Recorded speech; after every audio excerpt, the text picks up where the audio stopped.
मसीह में आप सबकी सलामती हो। मेरा नाम है रिजवान भट्टी, एक मरतबा फिर हाजिर अपने प्रोग्राम के साथ। और इस सीरीज़ में जो हमने गुज़िश्ता हफ्ते शुरू की है कंदील के नाम से, और उसका पहला प्रोग्राम हमने ईमान पे किया। और हम इस सीरीज़ में कोशिश कर रहे हैं कि जो समाजी और माशरती बुराइयों के अंधेरे हैं उसमें कंदील जलाने की कोशिश करेंगे कि ये अंधेरे छट जाएं और रोशनी की जो किरण है वो नमूदार हो जाए, और किसी दिन इस दुनिया में नूर अल्लाह नूर की जो ज़ात है वो मुनव्वर हो जाए, मौत के अंधेरे में ज़िंदगी का सवेरा हो। तो शुरू करते हैं आज का प्रोग्राम। तो आज का जो हमारा उन्वान है वो है दुआ, और दुआ के लिए जो हमने आयत मुकर्रर की है वो है मत्ती रसूल की मार्फत लिखी गई इंजील, उसका 26 बाब और उसकी 41 आयत कि जागो और दुआ करो ताकि आजमाइश में ना पड़ो, रूह तो मुस्तैद है मगर जिस्म कमज़ोर। तो आइए शुरू करते हैं अपना प्रोग्राम। दुआ के बारे में जो यहूदी बहुत मोहतात थे, बल्कि जब वो अपने असातिज़ा के पास जाते थे और शागिर्दों का इंतखाब करते थे तो शागिर्द जो था वो उस्ताद का इंतखाब नहीं करता था। बहुत अजीब बात है कि यहूदियों के यहाँ ये दस्तूर था कि शागिर्द नहीं ढूंढता था, उस्ताद शागिर्द को ढूंढता था कि कौन सा शागिर्द ऐसा है कि जो थोड़ा सा पढ़ने में लिखने में समझदार है, होशियार है। तो उस्ताद शागिर्द का इंतखाब करता था कि शागिर्द कहाँ मिलेगा। अगर हम इसी रोशनी में देखें तो जनाब मसीह ने अपने शागिर्दों का इंतखाब ख़ुद फरमाया था। शागिर्दों ने जाके उस्ताद को नहीं ढूंढा, उस्ताद ने अपने शागिर्द जो थे वो मुंतखब किए थे, इसलिए कि उस्ताद को इस बात का तजर्बा होता कि कौन सा शागिर्द काबिल एतबार है और कौन नहीं। और शागिर्द जब पढ़ने के काबिल हो जाते थे तो तौरात का मुतालिया करने लगते थे। तो सबसे पहले शागिर्द उस्ताद से एक दरख्वास्त करते थे कि ए उस्ताद मोहतरम, हमें दुआ करना सिखाएँ। तो उस्ताद उन्हें कोई दुआ देता था और ये दुआ मांगते रहो, तुम्हारा बेड़ा पार हो जाएगा, और शागिर्द भी वो दुआ मांगना शुरू कर देते थे। इसी तरह से एक मौका पर जब मेरे मसीह से आपके शागिर्दों ने दरख्वास्त की कि हमें दुआ करना सिखा दीजिए, इससे पहले आपने कुछ बातें कहीं, अगर वो जहन में रहें तो बहुत अच्छा है। कुछ लोगों को ख्याल ये होता है कि अगर हम लंबी लंबी दुआएं करेंगे तो खुदा उसको ज़रूर सुनेगा। बड़े मोटे मोटे अल्फाज इस्तेमाल करो, और कहा है कि तुम ए परवरदिगार तुम्हारे मांगने से पहले जानता है कि तुम किन किन चीज़ों की ज़रूरत है। हमें यहाँ एक सवाल पैदा होता है कि जब उसको मालूम है कि हमें किन किन चीज़ों की ज़रूरत है, यहीं से एक सवाल पैदा होता है कि जब खुदा को पहले से मालूम है कि हम किन किन चीज़ों की ज़रूरत है, फिर खुदा से हम क्यों मांगें। फ़िक़्ह मौजूद है जो ये कहता है कि दुआ नहीं मांगना चाहिए। वो कहते हैं कि दुआ मांगना कम ईमानी की अलामत है, क्योंकि वो समझते हैं कि खुदा को जब सब मालूम है तो हम उसकी नॉलेज में इजाफ़ा क्यों कर रहे हैं कि खुदाया मुझे ये चाहिए, खुदाया मुझे वो चाहिए। क्या उसे मालूम नहीं है? और जब उसे सब कुछ मालूम है तो फिर आप उसे क्यों बता रहे हैं और ये दुआ कर रहे हैं कि खुदाया हमारे लिए ये कर। बात यह है कि दुआ खुदा को बताने का नाम नहीं है, दुआ खुदा से सुनने का नाम है। दुआ में आप उस बात का एहसास करते हैं कि मेरे पास कौन कौन सी चीज़ नहीं है, मेरे में कौन कौन सी चीज़ें हैं जो रह गई हैं, और उसका आपने रोज़े क़यामत हिसाब भी देना है। दूसरे अल्फाज में अगर हम ये कहें कि दुआ मांगने का नाम नहीं है, दुआ खुदा की मालूमात में इजाफ़ा करने का नाम भी नहीं है, दुआ ख़ुद एहतसाबी का नाम भी नहीं है। आप ये देखें कि मुझसे क्या क्या रह गया है, मैं इस सिलसिले में क्या आपकी मदद कर सकता हूँ, क्या मदद दरकार होगी।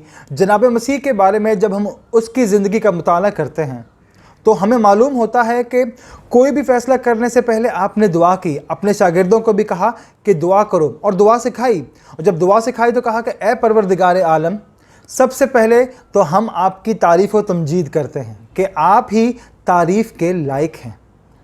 हम तो ये चाहते हैं कि दुनिया में जो आपकी बात नहीं मान रहे, आपका कहना मानना शुरू कर दें, आप लोगों के दिलों पर राज करना शुरू कर दें। खुदाया आपकी मुराद जैसे अर्श पर पूरी होती है वैसे ही फ़र्श पर भी पूरी हो।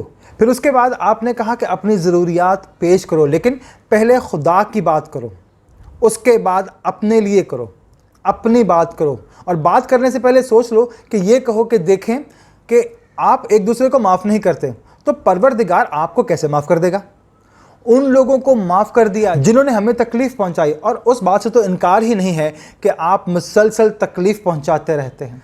हम आपका मुसलसल दिल दुखाते रहते हैं, हम आपकी नाफरमानी करते हैं, आपकी बात नहीं मानते। आप हमें रिस्क अता फरमाते हैं कि हमें रिस्क चाहिए, हमें रिस्क हलाल चाहिए।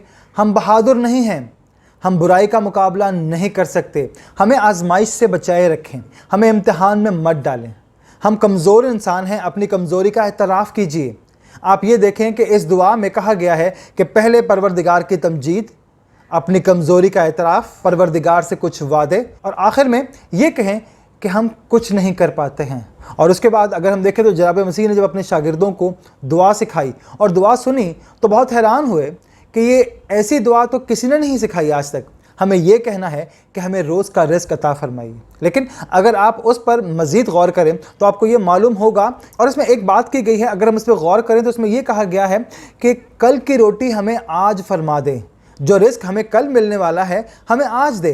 तो ये बड़ी बेएतकादी है, बड़ी बेसब्री है कि कल की रोटी आज मिल जाए। लेकिन यूनानी ज़ुबान का अल्फाज के अगर मायने हम देखें तो वहाँ ये लिखा हुआ है, अगर हम अहद अतीक में जाएँ और पढ़ें और समझें तो उसमें बनी इसराइल की तारीख़ को समझना होगा। तो आपको मालूम होगा कि बनी इसराइल को जो रोज़ाना रिज़्क़ मिलता था, बियाबान से गुज़र रहे थे, उस सहरा से गुज़र रहे थे, उन्हें रोटी नहीं मिलती थी, रोज़ मनो सलवा उनको दिया जाता था। जो परवरदिगार की तारीफ़ के लिए रखा गया था उसका रिज़्क़ पहले से मिल जाता था। अगर हम इस बात को यूँ समझें कि तमाम लोग सहरा हयात से गुज़र रहे हैं, ये ज़िंदगी का रेगिस्तान है, ये वो सहरा है जिससे सारे के सारे गुज़र रहे हैं बनी इसराइल की तरह, और हमारी ज़िंदगी में हर दिन इसी तरह से गुज़र रहा है। और एहतसाब कर लेना है और अपने खुदा का एहसान मानना है कि खुदाया आप तारीफ़ के काबिल हैं। हम इस काबिल नहीं हैं कि हर इम्तिहान का मुकाबला कर सके, तो हमें तौफीक अता फरमा और हमें ये तौफीक दे कि हम दुआ कर सकें। लोग ये समझते हैं कि दुआ का मतलब ये है कि तो हम खुदा के एक लंबी लिस्ट रख के बैठ जाते हैं कि मेरे ये मसले हैं, ये मसले हल कर दीजिए, मैं यहाँ फंसा हुआ हूँ। तो ऐसा नहीं है, दुआ ये नहीं कहती। वो सिर्फ हमसे ये मालूम करना चाहता है कि आप वाकई ये जो शख्स जो है ये मेरी शुक्रगुजारी करता है या नहीं करता। तो दुआ हमें शुक्रगुजार बनाती है, हमें सब्र व तहम्मुल सिखाती है, दुआ हमें इंसान होने का सबक देती है, दुआ हमें इंसान बनने का शर्फ अता करती है। हमें मालूम है कि हम इंसान हैं, बशरी कमज़ोरियाँ भी हैं हमें, हम इम्तिहानात में पूरे नहीं उतरते, हम इम्तिहानात में पूरे नहीं उतर सकते।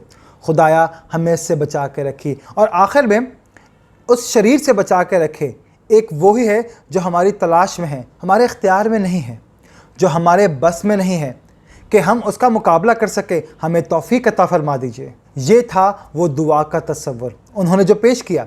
जनाब मसीह ने जब दुआ का तसव्वुर दिया तो उन्होंने कहा कि जब तुम दुआ मांग लो और सारे काम कर चुको तो फिर कहना कि खुदाया हमने तो दुआ मांग ली है, हमने सब कुछ कर दिया है, लेकिन हम उस दर्जे कमाल तक नहीं पहुँचे।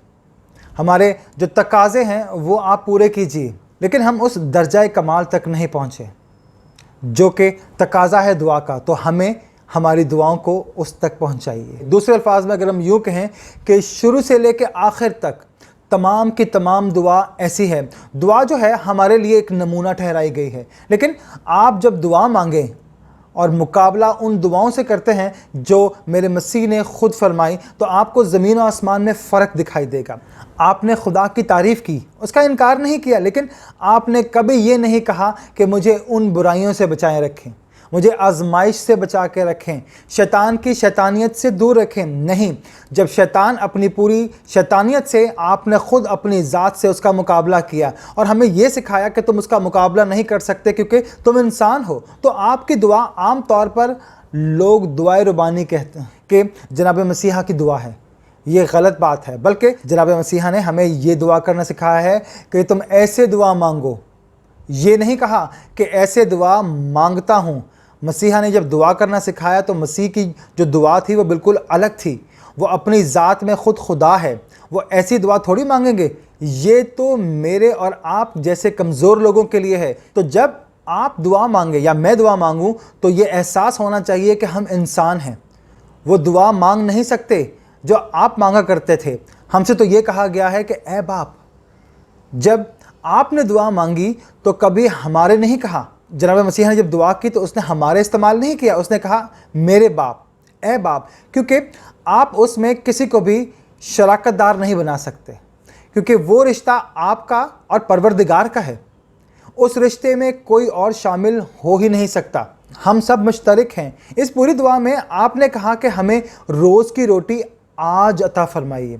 जैसे हम दूसरों को माफ़ करते हैं, हमें भी बुराइयों से बचा कर रखें, बुराइयों से बचा कर रखें। अकेले आदमी की दुआ नहीं है, पूरे माशरे से कट के हम दुआ नहीं कर सकते, ना होती है जब तक साहिब ईमान से मिलकर दुआ ना की हो। क्योंकि जो कुछ उसने अकेले में मांगना है, अगर सबके साथ नहीं मांग सकता, तो अकेले में अगर उसने ये कहना है तो वो ये कह सकता है कि खुदाया हमने लोगों को माफ़ कर दिया, आप भी हमें माफ़ कर दीजिए। तो साथ बैठा हुआ ये नहीं कहेगा कि मुझे तो आज तक तुमने माफ़ नहीं किया। और जब ये सारे काम हो चुके और दुआ हो गई, तो जब आपने दुआ की तो दुआ करने के बाद उन्होंने हमारे वाला तरीका इख्तियार नहीं किया था कि सब कुछ खुदा पर डाल दिया, बल्कि कहा कि अब सो जाओ। मालूम ये हुआ कि सुबह को इंतखाब करना है, शागिर्दों का जो इंतखाब होना था, हम उसकी बात कर रहे हैं कि सारी रात तो वो आपके साथ दुआ में रहे, शुक्रगुजारी में रहे। सुबह शागिर्दों का इंतखाब किया। ये दुआ निकम्मा नहीं करती, दुआ एक बहाने के तौर पे इस्तेमाल नहीं होती। दुआ मांग ली और काम से बच गए। दुआ एक ज़िम्मेदारी का नाम है जो हमें पूरी करनी चाहिए, जो हम नहीं करते। जब हम ज़िम्मेदारी से कोई काम करेंगे तो अगर हम ज़िम्मेदारी से कोई भी काम करेंगे, हमारा बेड़ा पार होता है। बल्कि ज़िम्मेदारी कबूल करने का नाम है और इसको पाया तकमील तक पहुंचाने का नाम है दुआ। जब ऐसी दुआ हो तो फिर किसी भी नताइज के मुर्तकिब होंगे। हम रटी रटाई करते हैं, रस्मन करते हैं, तो दुआ का नतीजा कुछ नहीं निकलता। दुआ हलक से निकलकर हलक में वापस चली जाती है, खुदा तक नहीं पहुंचती। हलक से निकल के फलक तक जाए वो दुआ है, वो कबूल होती है। दिल से निकलेगी तो वो पहुंचेगी। आह जो दिल से निकली असर रखती है, आह जो दिल से निकली असर रखती है। अगर दिल से निकली नहीं तो वो असर नहीं रखेगी। परवरदिगार आलम आपको ये तौफीक अता फरमाए कि आप दिल से दुआ मांग सकें, कि आप और मैं जो हैं वो दुआ मांग सकें और उन अल्फाजों पर गौर ना करें जो हम कह रहे हैं। दिल की कैफियत पर गौर करें और अपने आप को खुदा के सुपुर्द कर दें कि हमारी दुआएं खुदा के पास जाती हैं, हम नहीं जाते। हमारी दुआएं उसको नहीं चाहिए, उसको हम लोग चाहिए। कि जब हम मसीह के पास जाएंगे तो वो हमें कबूल करेगा, हमारी सुनेगा। तो दुआ कीजिए कि खुदा हमें कबूल करे। आमीन।